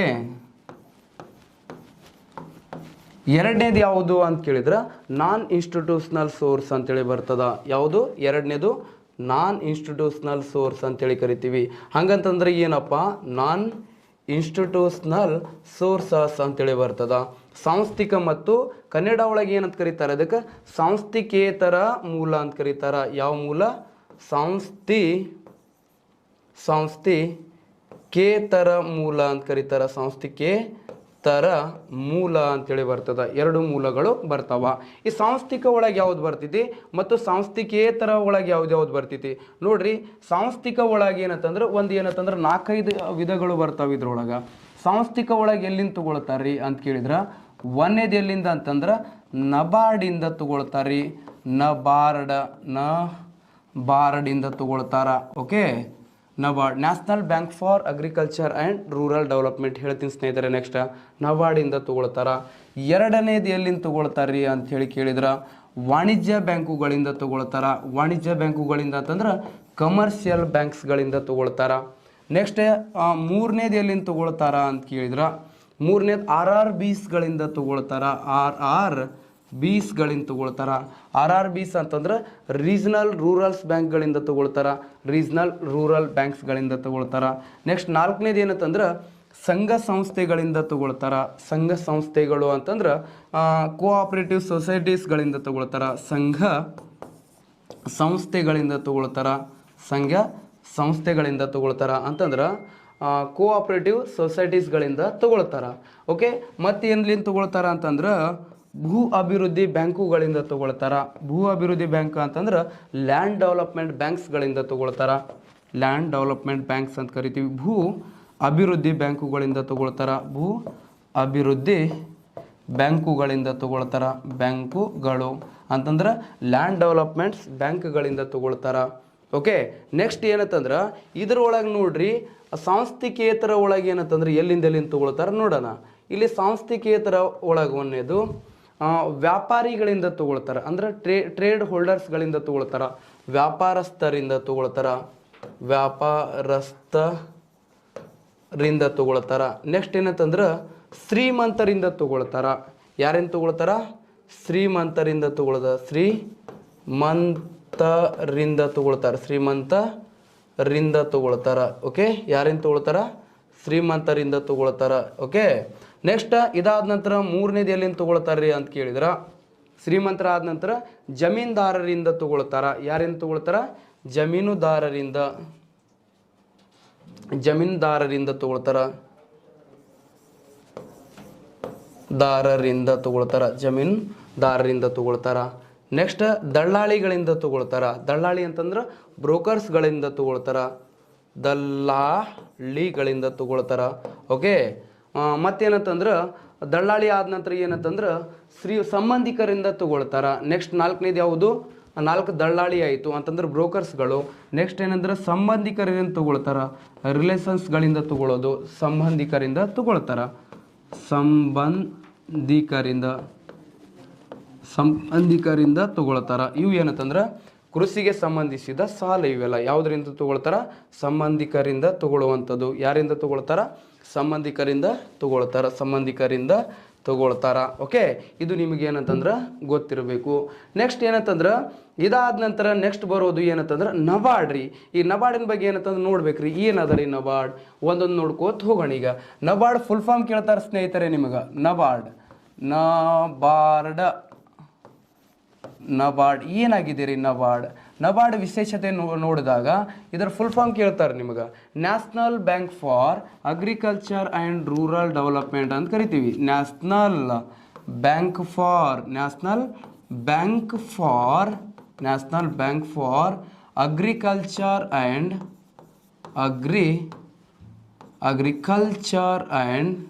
agriculture and rural development ಅಂತ ಕರೆಯಲಾಗ್ತದ. ರೂರಲ್ ಡೆವಲಪ್ಮೆಂಟ್ ಅಂತ ಕರೀತಾರೆ. ಓಕೆ, ಆಲ್ರೆಡಿ ಕ್ವಶನ್ ಆಗಿದೆ ಸ್ನೇಹಿತರೆ. ನಬಾರ್ಡ್ ಎಷ್ಟನೇ ಪಂಚವಾರ್ಷಿಕ ಯೋಜನೆಯ ಅವಧಿಯಲ್ಲಿ ಸ್ಥಾಪನೆ ಆಗಿದೆ? ನಬಾರ್ಡ್ ಏನಂತಂದ್ರೆ ಇದು ಏನಂತಂದ್ರೆ 6ನೇ ಪಂಚವಾರ್ಷಿಕ ಯೋಜನೆಯ ಅವಧಿಯಲ್ಲಿ ನಬಾರ್ಡ್ ಎಷ್ಟೇ ಪಂಚವಾರ್ಷಿಕ ಅಂತಂದ್ರೆ 6ನೆಯ ಪಂಚವಾರ್ಷಿಕ ಯೋಜನೆ ಅವಧಿಯಲ್ಲಿ ಸ್ಥಾಪನೆ ಆಗಿದೆ. 6ನೆಯ ಪಂಚವಾರ್ಷಿಕ ಯೋಜನೆ 6th 5 year ಪ್ಲ್ಯಾನ್ ಒಳಗೆ ಏನಂತಂದ್ರೆ ಇದು ಸ್ಥಾಪನೆ ಆಗಿದೆ. ಓಕೆ, ಹಾಗಾದ್ರೆ ನಬಾರ್ಡ್ ಸ್ಥಾಪನೆ ಆಗ್ಬೇಕಂದ್ರೆ ಒಂದು ಕಮಿಟಿ ಫಾರ್ಮೆಟ್ ಮಾಡ್ತಾರೆ. ಆ ಕಮಿಟಿ ಹೆಸರು ಏನಂತಂದ್ರೆ ಡಾಕ್ಟರ್ ಬಿ ಶಿವರಾಮನ್ ಸಮಿತಿ ಅಂತೇಳಿ ನೇಮಕ ಮಾಡ್ತಾರೆ. ಡಾಕ್ಟರ್ ಬಿ ಶಿವರಾಮನ್ ಸಮಿತಿ ಅಂತೇಳಿ ನೇಮಕ ಮಾಡ್ತಾರೆ. ಶಿವರಾಮನ್ ಸಮಿತಿ ಅಂಥೇಳಿ ನೇಮಕ ಮಾಡ್ತಾರೆ. ಹಾಗಾದ್ರೆ ಈ ಸಮಿತಿ ನೇಮಕ ಯಾವಾಗಾಯಿತು ಅಂತ ಕೇಳಿದ್ರೆ ಈ ಸಮಿತಿಯ ನೇಮಕ ಈ ಸಮಿತಿ ನೇಮಕ ಆಗಿದ್ದು 1981. ಆ್ಯಕ್ಚುಲಿ ನೇಮಕ ಆಗಿದ್ದು ಯಾವಾಗ ಅಂತ ಕೇಳಿದ್ರೆ ನೇಮಕ ಆಗಿದ್ದು 1981 ಏನಾಗ್ತದ ನೇಮಕ ಆಯಿತು. ಓಕೆ, 1981 ನೇಮಕ ಆಯಿತು. ಬಟ್ ಇದು ವರದಿ ನೀಡಿದ್ದು ಯಾವಾಗಪ್ಪ? ಈ ಸಮಿತಿ 1982 ರಿಪೋರ್ಟ್ ಕೊಡುತ್ತೆ ಗೌರ್ಮೆಂಟಿಗೆ.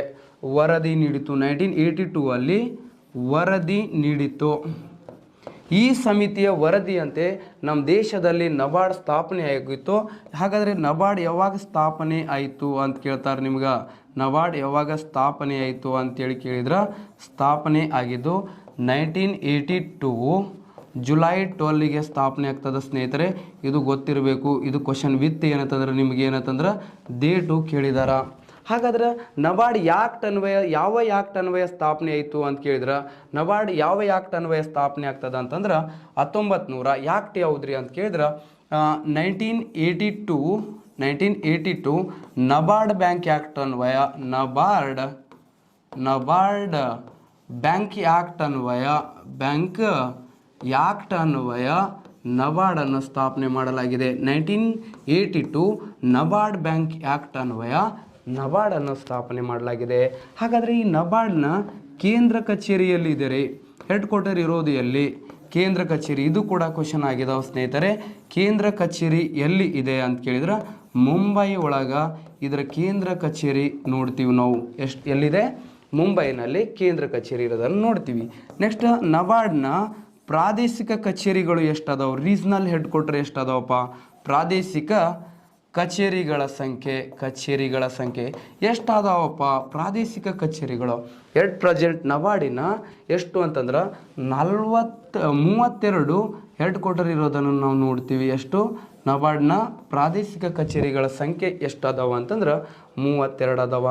ನೆಕ್ಸ್ಟ್ ನಬಾರ್ಡ್ನ ಮೊದಲ ಮುಖ್ಯಸ್ಥ ಯಾರು? ಮೊದಲ ಚೇರ್ಪರ್ಸನ್ ಯಾರಾಗಿದ್ರಪ್ಪ? ನಬಾರ್ಡ್ನ ಮೊದಲ ಮುಖ್ಯಸ್ಥ ಯಾರಿದ್ರು ಅಂತಂದ್ರೆ ಶ್ರೀ ರಾಮಕೃಷ್ಣಯ್ಯ ಅಂತೇಳಿ ಇದ್ರು. ಮೊದಲ ಮುಖ್ಯಸ್ಥ ಯಾರಂತ ಕೇಳಿದ್ರೆ ಮುಖ್ಯಸ್ಥರು ಶ್ರೀ ರಾಮಕೃಷ್ಣಯ್ಯ. ಮುಖ್ಯಸ್ಥರು ಶ್ರೀ ರಾಮಕೃಷ್ಣಯ್ಯ ಅಂತೇಳಿ ಇರ್ತಾರ. ರಾಮಕೃಷ್ಣಯ್ಯ ಅಂತೇಳಿ ಇರ್ತಾರ. ಓಕೆ, ಇರ್ತಾರ. ಈಗ ಸದ್ಯ ಇಲ್ಲ, ಅವಾಗಿದ್ರು. ಮೊದಲು ಏನಂದ್ರೆ ನಬಾರ್ಡ್ ಸ್ಥಾಪನೆ ಆದಾಗ ಏನಂತಂದ್ರೆ ಮುಖ್ಯಸ್ಥರು ರಾಮಕೃಷ್ಣಯ್ಯ.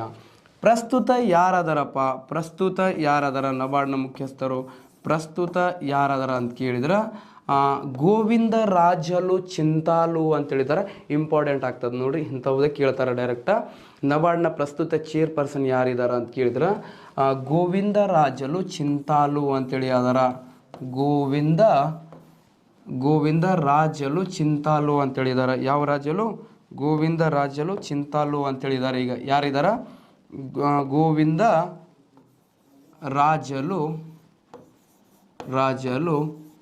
ಚಿಂತಾಲು ಅಂತೇಳಿದಾರ.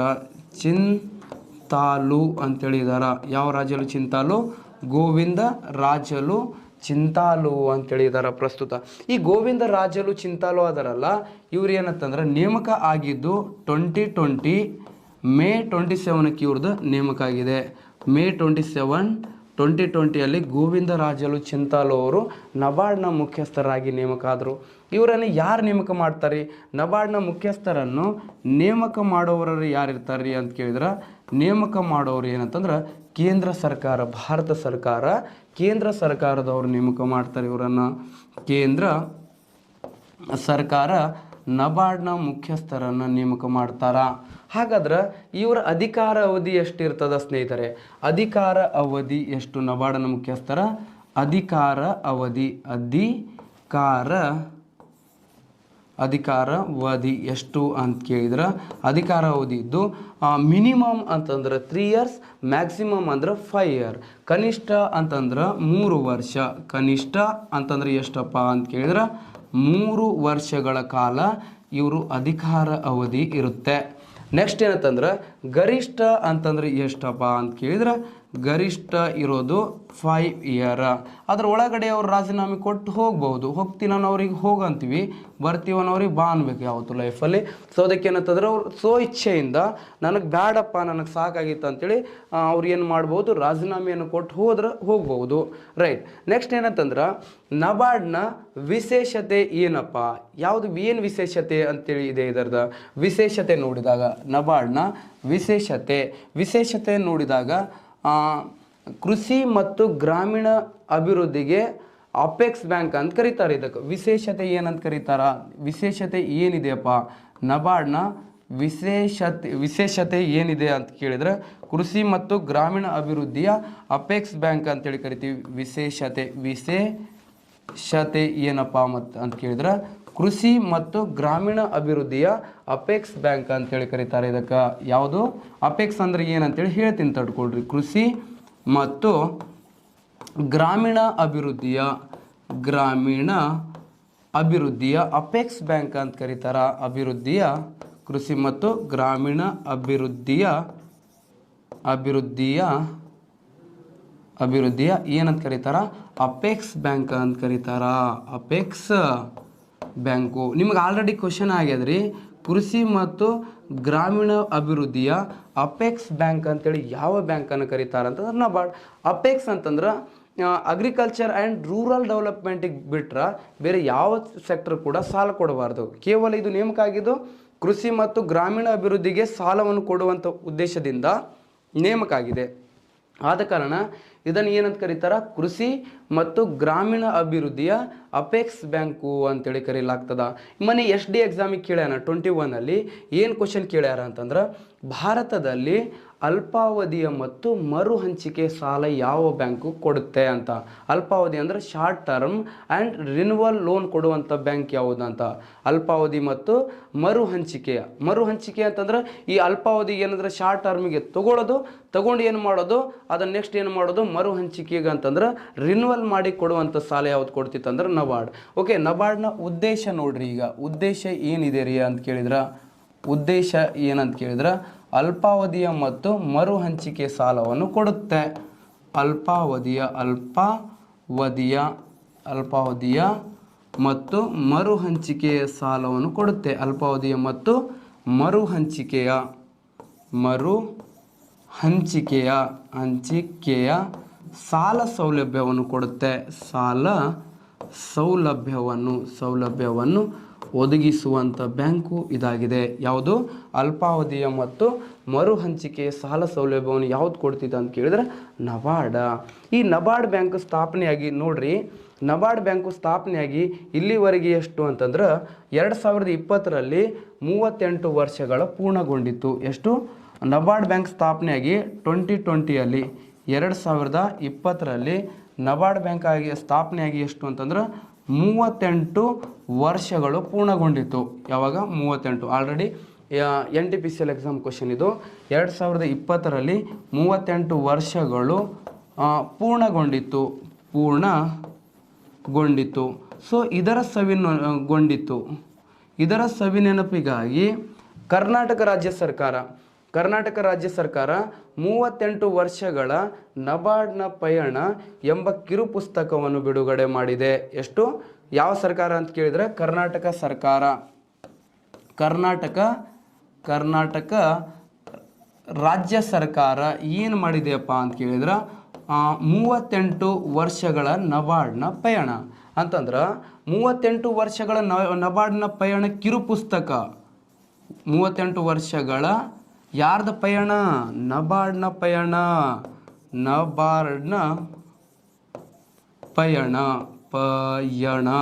ಹಾಗಾದ್ರೆ ಏನಪ್ಪ ಅಂತಂದ್ರೆ ಈ 38 ವರ್ಷಗಳಲ್ಲಿ ನಬಾರ್ಡ್ ಕರ್ನಾಟಕ ರಾಜ್ಯಕ್ಕೆ ಏನೇನು ಕೊಡುಗೆ ಕೊಟ್ಟಿದೆ, ಎಷ್ಟು ಏನಂದ್ರೆ ಫಂಡನ್ನು ಕೊಟ್ಟಿರುವಂಥದ್ದು, ಎಷ್ಟು ಏನಂತಂದ್ರೆ ಲೋನನ್ನು ಕೊಟ್ಟಿದೆ, ಅದರ ಬಗ್ಗೆ ಎಲ್ಲವೂ ಕೂಡ ಏನಂತಂದರೆ 38 ವರ್ಷಗಳ ನಬಾರ್ಡ್ನ ಪಯಣ ಎಂಬ ಕಿರು ಪುಸ್ತಕ ಒಳಗೆ ಬರೆದಿಡಲಾಗಿದೆ.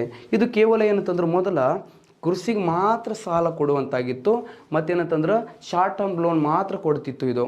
ನೆಕ್ಸ್ಟ್ ಏನಂತಂದ್ರೆ ಇದು ಏನಂತಂದ್ರೆ 2010 ನಬಾರ್ಡ್ ನೋಡ್ರಿ, ಕರೆಕ್ಟಾಗಿ ತಿಳ್ಕೊಳ್ಬೇಕು. 2010 2010 ಇದು ಏನಂತಂದ್ರೆ ಸಣ್ಣ ಕೈಗಾರಿಕೆಗಳಿಗೆ, ಗುಡಿ ಮತ್ತು ಅತಿ ಸಣ್ಣ ಕೈಗಾರಿಕೆಗಳಿಗೂ ಕೂಡ ಸಾಲ ಕೊಡ್ತದೆ. ಗ್ರಾಮೀಣ ಪ್ರದೇಶದಲ್ಲಿ ಇರಬೇಕು. ಯಾವ ಕೈಗಾರಿಕೆಗಳಿಗೆ?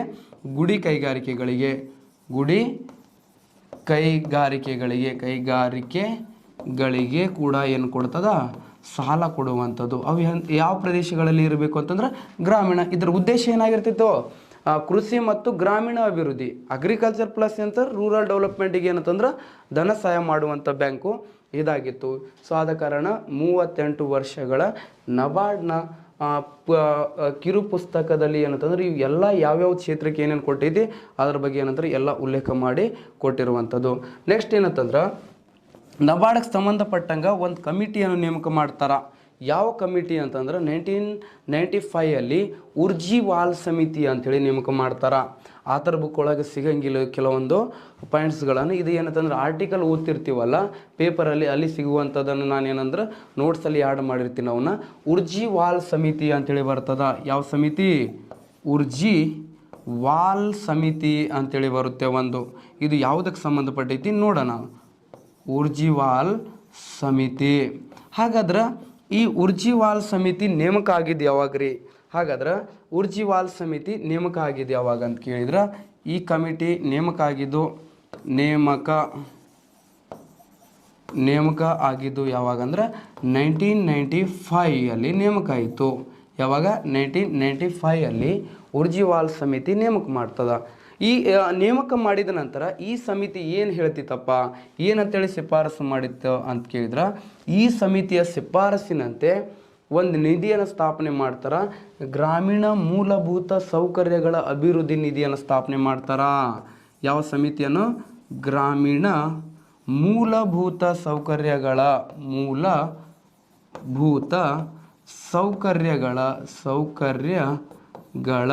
ಗ್ರಾಮೀಣ ಮೂಲಭೂತ ಸೌಕರ್ಯಗಳ ಅಭಿವೃದ್ಧಿ ನಿಧಿಯನ್ನು ಸ್ಥಾಪನೆ ಮಾಡ್ತಾರೆ. ಅಭಿವೃದ್ಧಿ ನಿಧಿ ಸ್ಥಾಪನೆ ಮಾಡಿದ್ರು. ಹಾಗಾದ್ರೆ ಈ ನಿಧಿ ಯಾವಾಗ ಸ್ಥಾಪನೆ ಐತ್ರಿ? ಆಗಿ ಈ ಗ್ರಾಮೀಣ ಮೂಲಭೂತ ಸೌಕರ್ಯಗಳ ಅಭಿವೃದ್ಧಿ ನಿಧಿ ಸ್ಥಾಪನೆ ಆಗಿದ್ರೆ ಯಾವಾಗ ಅಂತ ಕೇಳಿದ್ರೆ, ಇದರ ಸ್ಥಾಪನೆ ಆಗಿದ್ದು 1995. ಸ್ಥಾಪನೆ 1995 ಏಪ್ರಿಲ್ 1 ಸ್ಥಾಪನೆ ಆಗ್ತದ. ಯಾವಾಗ್ರಿ? 1995 ಏಪ್ರಿಲ್ 1 ಏನಂತಂದ್ರೆ ಈ ನಿಧಿಯನ್ನು ಸ್ಥಾಪನೆ ಮಾಡ್ತಾರೆ. ಗ್ರಾಮೀಣ ಮೂಲಭೂತ ಸೌಕರ್ಯಗಳ ಅಭಿವೃದ್ಧಿ ನಿಧಿ. ಹಾಗಾದರೆ ಗ್ರಾಮೀಣ ಮೂಲಭೂತ ಸೌಕರ್ಯ ಅಂತಂದ್ರೆ ಏನ್ರಿ? ಗ್ರಾಮೀಣ ಮೂಲಭೂತ ಸೌಕರ್ಯ ಅಂತಂದ್ರೆ ಗ್ರಾಮೀಣ ಭಾಗದಲ್ಲಿ ಜನರಿಗೆ ಏನಂತಂದ್ರೆ ಮೂಲಭೂತ ಸೌಕರ್ಯ ಅಂತಂದ್ರೆ 24/7 ಎಲೆಕ್ಟ್ರಿಸಿಟಿಯನ್ನು ಕೊಡೋದು, ಟ್ರಾನ್ಸ್ಪೋರ್ಟ್ ಫೆಸಿಲಿಟೀಸ್ಗಳನ್ನು ಕೊಡೋದು, ಮತ್ತು ಅದನ್ನು ಬಿಟ್ಟರೆ ಏನಂತಂದ್ರೆ ಹಾಸ್ಪಿಟಲ್ಸ್ಗಳನ್ನು, ಮತ್ತು ಅದನ್ನು ಏನಂತಂದ್ರೆ ಶಿಕ್ಷಣ ಸಂಸ್ಥೆಗಳನ್ನು ಅಂತಂದ್ರೆ ಸ್ಕೂಲ್ ಫೆಸಿಲಿಟೀಸ್ಗಳನ್ನು ಕೊಡೋದು, ಮತ್ತೇನಂದ್ರೆ ಅವ್ರಿಗೆ ಏನಂತಂದ್ರೆ ಡ್ರೈನ್ ಗೇಜ್ಗಳನ್ನು ಫೆಸಿಲಿಟಿ ಕೊಡೋದು, ಅಂತಂದ್ರೆ ಚರಂಡಿ ವ್ಯವಸ್ಥೆಯನ್ನು ಮಾಡಿಕೊಡೋದು. ಓಕೆ, ನೆಕ್ಸ್ಟ್ ಏನಂತಂದ್ರೆ ಶೌಚಾಲಯಗಳ ಸೌಲಭ್ಯಗಳನ್ನು ಕೊಡೋದು. ಈ ಥರ ಎಲ್ಲ ಮೂಲಭೂತ ಸೌಕರ್ಯಗಳನ್ನು ಅಂತಂದ್ರೆ ನಗರ ಪ್ರದೇಶದಲ್ಲಿ ಏನೇನು ಫೆಸಿಲಿಟೀಸ್ಗಳು ಇದಾವಲ್ಲ, ಏನೇನು ಸೌಲಭ್ಯಗಳದಾವಲ್ಲ, ಎಲ್ಲವೂ ಕೂಡ ಏನಂತಂದ್ರೆ ಗ್ರಾಮೀಣ ಭಾಗದಲ್ಲಿ ಏನಂತಂದ್ರೆ ಕೊಡುವಂಥದ್ದು. ಈಗಾಗಲೇ ಏನಂತಂದ್ರೆ PDO ಕಾಲ್ ಫಾರ್ಮ್ ಅಂತೇಳಿ ಹೇಳ್ತಿದ್ದಾರೆ.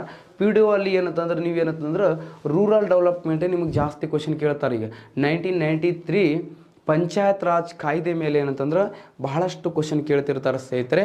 ಸೊ ಆ ಆ್ಯಕ್ಟ್ ಒಳಗೆ ಏನಂತಂದ್ರೆ ಇದರ ನಬಾರ್ಡ್ ರಿಲೇಟೆಡ್ ಆಗಿರುವಂಥದ್ದು ಬಹಳಷ್ಟು ಕ್ವಶನ್ ನಿಮಗೆ ಕೇಳ್ತಿರ್ತಾರೆ. ಇದು ನೆನಪಿಟ್ಕೊಳ್ಬೇಕು. ನೆಕ್ಸ್ಟ್ ಇದಾದ ನಂತರ ಏನಂತಂದ್ರೆ ಲ್ಯಾಂಡ್ ಡೆವಲಪ್ಮೆಂಟ್ಸ್ ಬ್ಯಾಂಕ್ ಅಂತೇಳಿ ಬರ್ತಾವ. ಲ್ಯಾಂಡ್ ಡೆವಲಪ್ಮೆಂಟ್ಸ್ ಬ್ಯಾಂಕ್ ಅಂತಂದ್ರೆ ಭೂ ಅಭಿವೃದ್ಧಿ ಬ್ಯಾಂಕುಗಳು ಅಂತೇಳಿ ಬರ್ತಾವ್ರಿ. ಯಾವುದು? ಭೂ ಅಭಿವೃದ್ಧಿ ಬ್ಯಾಂಕುಗಳು. ಅಭಿವೃದ್ಧಿ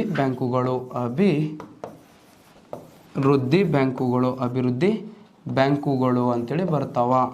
ಓಕೆ, ಬ್ಯಾಂಕುಗಳು. ಇದನ್ನು ಇಂಗ್ಲೀಷ್ ಒಳಗೆ ಹೇಳ್ತೀವಿ ರೀ ಲ್ಯಾಂಡ್ ಡೆವಲಪ್ಮೆಂಟ್ ಬ್ಯಾಂಕ್ಸ್. ಹಾಗಾದ್ರೆ ಈ ಲ್ಯಾಂಡ್ ಡೆವಲಪ್ಮೆಂಟ್ಸ್ ಬ್ಯಾಂಕುಗಳ ಕುರಿತು ನಾವು ಡಿಟೇಲ್ ಆಗಿ ಏನಂತಂದ್ರೆ ಈಗ ಬ್ಯಾಂಕಿಂಗ್ ಸೆಕ್ಟರಲ್ಲಿ ನಾನು ಏನಂತಂದ್ರೆ ಬ್ಯಾಂಕುಗಳನ್ನ ಏನಂದ್ರೆ ಸಪ್ರೇಟಾಗಿ ಒಂದು ಮಾಡ್ತೀನಿ. ಸೊ ಈಗ ಬೇಸಿಕ್ ಕಾನ್ಸೆಪ್ಟ್ ಮುಗಿದ ನಂತರ ಏನಂದ್ರೆ ಬ್ಯಾಂಕ್ಗಳ ಕುರಿತು ಅಂದರೆ ಡಿಟೇಲ್ ಆಗಿ ಡಿಸ್ಕಷನ್ ಮಾಡೋಣ ಅಂತ. ಇದಾದ ನಂತರ ಇನ್ನು ಅಗ್ರಿಕಲ್ಚರಲ್ಲಿ ಏನಂತಂದ್ರೆ ನಿಮ್ಗೆ ಸಾಲಗಳ ಕುರಿತು ನಾನು ಹೇಳ್ತೀನಿ. ಈಗ ಕೃಷಿಗೆ ಸಂಬಂಧಿಸಿದ ಸಾಲಲ್ಲಿ ಶಾರ್ಟ್ ಟರ್ಮ್, ಮಿಡ್ ಟರ್ಮ್ ಮತ್ತು ಲಾಂಗ್ ಟರ್ಮ್ ಲೋನ್ ಅಂತೇಳಿ ಬರ್ತಾವಲ್ಲಿ.